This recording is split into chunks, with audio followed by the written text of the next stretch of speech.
this is International Analytical News Agency, and I, Yana Nazarova. I have in my hand one of the oldest fruits from the biblical times, pomegranate fruit, and one of the oldest people from the time of Noah chose it as a symbol of his country, Armenia. Pomegranate and its grains symbolize the unity of the Armenians, and its juice is the blood of the Armenian people, blood that the Armenians shed for their Christian faith, for their freedom, and for their ancestral land. Who ate pomegranate that knows what a tart aftertaste remains after every grain. The same bitter experiences of the Armenians whose ancestors survived the terrible tragedy of the 20th century genocide, who have managed to survive and go through many trails, and ancestors of our hero Georg Orfilyan, Giorgio, author of The Bitterness of the Pomegranate Seeds. The book was presented in the capital of Italy, Rome, Georg Roman, of Armenian origin. Many years later, he barely survived after a severe car accident and decided to write an autobiographical novel. Georg himself experiences the horror of the Turkish cruelty. When happens to be in prison in Turkey on charges of participation of preparation for murder of the Turkish ambassador in Rome, has experienced in his body the torture of the Turkish guards, yet been able to prove his innocence, so author Georg Orfilyan. On Channel TV, in the Iana section, tell us about yourself. The book was conceived after a terrible car accident. What happened with your Ferrari and how close were you to doing? Il mio lavoro era sulla calzatura e io andavo spesso dalle fabbriche delle calzature e per fare prima utilizzavo. My work involved footwear, and I often visited the factories with my Ferrari to get there as quickly as possible. During the trip from the Marche to Bologna, it started to rain. I was driving my Ferrari 208 turbo intercooler. Swerved with my car and ended up outside the motorway. Fortunately, I managed to not hit the articulated lorry in front of me, because if I had, I would be dead. At the hospital, I decided to start writing my book. I had already thought about writing it, and I had started it with the imprisonment story, seeing as how I went to prison in 1977 for reasons tied to Armenian terrorism in Istanbul, when I wanted to visit my grandparents' hometown, Urfa. There, my grandparents suffered the Armenian genocide, and they were deported from Urfa, which can be found in the Cilicia region, to Aleppo in Syria. During this voyage, they lost at least 3 family members. They were only 11 on my grandfather's side, and some of them died along the way. There were no tombs. They simply dug a hole in the ground for these people, covered the hole with dirt, put a cross over it, and on they went. They arrived in Aleppo. From there, my family members on my mother's side decided to go to Tripoli in Libya, as it was under the Ottoman rule. So my mother's father was deported to Libya in chains, as he was a good blacksmith, someone who makes horseshoes. With the arrival of Mussolini in Libya, they freed him because he was Armenian with Aryan origins. My grandfather used to tell me that he would walk barefoot and step on the fat oozing out of churches and cathedrals in Yerevan that the Turkish had burned, because the people inside had been burned as well. So he would always point to his feet and tell me that with those feet he had walked on the fat of his family members. My grandfather was strong, and he never withdrew from difficulties. He was a great merchant and entrepreneur in Tripoli. He was so well known that when my father went to look for Armenian families, he sought him out because everyone knew him. Talking about my father, another family from Urfa was taken to Aleppo. Being Catholic, they were not harmed, but they still had to endure genocides. Once in Aleppo, they moved to Jerusalem, where my father was born. He enlisted in the Scottish Army and fought in the North African campaign. So from Jerusalem, he moved to El Alamein, Salem, Tobruk, finally arriving in Tripoli. The war finally ended, and what could an Armenian, British, and Palestinian, because he was Palestinian, soldier do? He looked for other Armenian families, and he found my mother's. He fell in love with one of my grandfather's 3 daughters, Aurora Arshaluis, this one right here in the picture, and they got married in Tripoli. We are now in 1949, and that's when I am born. A brother and then a sister will follow. From there, I start living my life in Tripoli up to 1963. Since I didn't want to study, my father decided to send me to an Armenian boarding school in Venice, the famous Murat Raphael, where I continued my studies. I graduated in 1969. When I was born, in Tripoli the king was Idris Ben Zemoussi. In 1969, when I tried going back to Tripoli, there was a coup, and Gaddafi arrived. I was therefore not able to go back to Tripoli because the airports had been closed. So that's how my life in Italy begins. The pain you experience, it brings back the trials and horrors lived by your ancestors and parents. How you become more aware of the suffering of people caused by physical torture. The physical trials have of course been a fundamental part, not only of my life, but of every Armenian's. Those sufferings have given us strength and courage to support and continue the life we had. So if we hadn't had those massacres, we would be weak. They strengthened us and enabled us to have faith in our life. Your book is entitled The Bitterness of Pomegranate Seeds. Because of you, as well as for many Armenians, the pomegranate symbolizes your country. Many writers praise the fruits and award it different meanings. What do it really mean to you? La melagrana è un simbolo dell'Armenia. The pomegranate is a symbol of Armenia. Why? For 2 reasons. First of all, in Armenia there are many pomegranate trees. Secondly, during the genocide, every Armenian used to hide a pomegranate in his pocket. And every once in a while, he would eat a seed, and it would be a little like drinking water and gaining senunt, which means strength in Armenian, to carry on. The most famous English poet George Byron taught the Armenian language. They understand the gods. As stated by him, where did you teach Armenian and who was your teacher? Io l'ho imparato appunto nel collegio armeno, ma già a casa mia, mio padre, quando parlavamo in italiano I learned Armenian at boarding school, but already in my home, my father would not reply if we spoke Italian or Arabic. He would only answer if we spoke Armenian. Later, when he sent me to Venice, I learned to speak Armenian.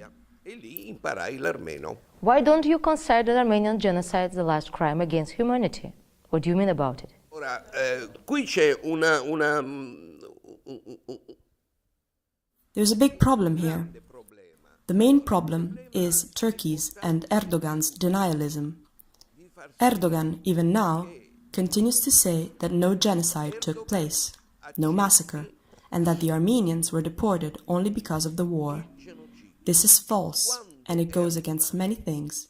The main concern for us Armenians is to make sure that Erdogan accepts the genocide as true. When he will finally acknowledge it, we will be satisfied. But Turkey's denialism is intolerable. Italy recognized the Armenian genocide in the year 2000, the inauguration of the monument dedicated to its victims in the center of Rome demonstrated the sense of generosity and justice of the Italian people. Italy and Armenia are 2 powerful Christian strongholds. Close ties have bound the 2 countries for a millennium. First mention of these ties date back to 370. Yes, Italy has acknowledged the genocide, as well as many European, African, South American countries. On the other hand, the United States, Israel and Turkey have not, and this bothers me quite a lot. Tonino Guerra, famous Italian poet, sculptor and screenwriter, directly descended from the ancient Roman, for the amazed upon visiting Armenian is beauties and strengths. As he said himself, Armenian is space, You could feel and the deepness and the incredible energy of Armenia and its people. What did you feel upon arriving for the first time in your historical homeland? Adesso mi chiede delle cose che sono un po' troppo lontane col tempo. Now asking Allora, about things la that prima go volta way che back in time. andai So the first time I went there, it was 1989, with the terrible earthquake of 1988, which sadly caused the death of more than 250,000 Armenians. This was the first time. I stayed there a couple of months, then I came back to Italy. Second time I went, it was 1992, when I was called by our hero, Monte Melkonian, who unfortunately died in the Nagorno-Karabakh region, an Armenian enclave in Azerbaijan. I went there in May to fight the Azeris, and we were able to conquer the hill of Shushi. So that was my second time in Armenia. The third and last time, well, not really last, was about 3 or 4 years ago, when I bought a beautiful house. Armenia is a wonderfully beautiful country, one I would advise everyone to visit. There are some monasteries dating back to the 3rd, 4th, and 5th century that are simply exceptional and which can't be found anywhere else. For example, there is Hor Virap, where in 311 AD the Christian religion was born, with Saint Gregory the Illuminator. There's a beautiful monastery there, from which you can see Mount Ararat. There's many more monasteries like Gehar, with the world's longest funicular railway. There's a wooden bridge that goes from one end to the other. All this to say that Yerevan's surroundings are magnificent. The roads, unfortunately, are in bad shape, but the new government is now working on this issue. The most recent change in Armenia have regarded the Prime Minister. This has been a habit in Armenian society with any bloodshed. The war culture of the Armenian people, along with its connection, have shocked the whole world. È stata la rivoluzione cosiddetta di velluto. The so-called Velvet Revolution. No weapons, no demonstrations. Well, some demonstrations, but the same policemen threw down their shields because they didn't want to fight the young people. So we finally have in the government a person who is also a dear friend, the President of the Republic, who also happened to be my guest for 15 days 10 years ago with his wife, Armen Sarkisian, along with the Prime Minister, who is Pashakian. In Armenia sono tutte contente di quello che stanno facendo. Stanno veramente lavorando bene. The Armenian people are very happy with the work they are doing. They are working really well. And the soldiers at the borders are much more protected. I often visit them to bring them cigarettes, sweets, and presents.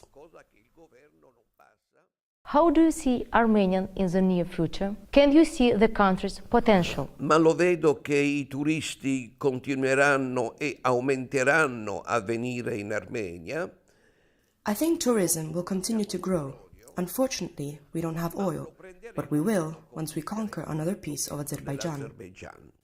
You represent an old generation of Armenians. Can we tell young Armenians to keep up with the international channel, so as to have the opportunity to access Armenians all over the world? We're listening to you. Do you have a piece of advice or wish? Premetto che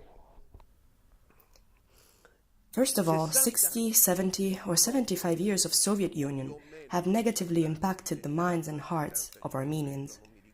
For the past 20-25 years, Armenia has been a free and independent country. Things are changing positively. However, the Soviet mentality cannot be eliminated with 20 years of independence. It will remain.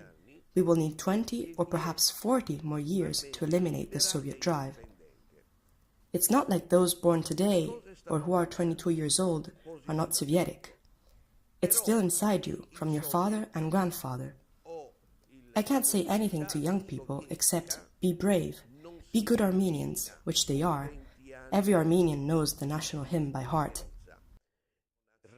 The Armenian genocide is not the only one. We've had the genocides of many other peoples, some more known, some less known, in Africa, South America, and many other places. There are genocides going on right now. It's not easy to change those who commit these crimes, but we can remember. If we will remember, things will change. By remembering, we punish the past and present of genocides. By remembering, we keep faith that these things will never happen again. Yes, later, would you say you're a happy person? La felicità non è di questo mondo, cara interlocutrice. I don't think happiness belongs to this world, my dear host. Happiness can be found in the afterlife.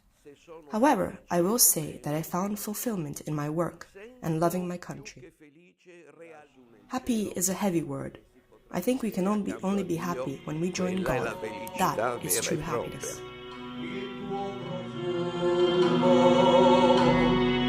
Stringi forte a me, non chiederti perché la sera scende già, la notte impazzirò, in fondo agli occhi. Yegor Korfelyan is an exceptional human being, not only for the Armenian community in Italy, but for Armenian itself. In Rome, Italy, his book has had a strong impact on Italian society, and this was to be expected. The history of the Korfelyan family surviving the genocide can leave a reader indifferent to the character fates. A fate that seemed the same for millions of Armenians, hit by this terrible tragedy. Those who survived has passed on their children to memories of their path with the power of spirit and faith, along with the bitterness, just like the one found in the bitterness of the pomegranate seeds. A seed that leaves a bitter aftertaste in the soul of the Armenian people, scattered like a 1,000-year-old weight in the world. Now you can see not pomegranate, but forget-me-not flowers, a symbol of memory for the victims of the genocide, a memory that has been passed on from generation to generation for the past 100 years. I wish you all the best, and in the next episode tell us about yourself. Bye.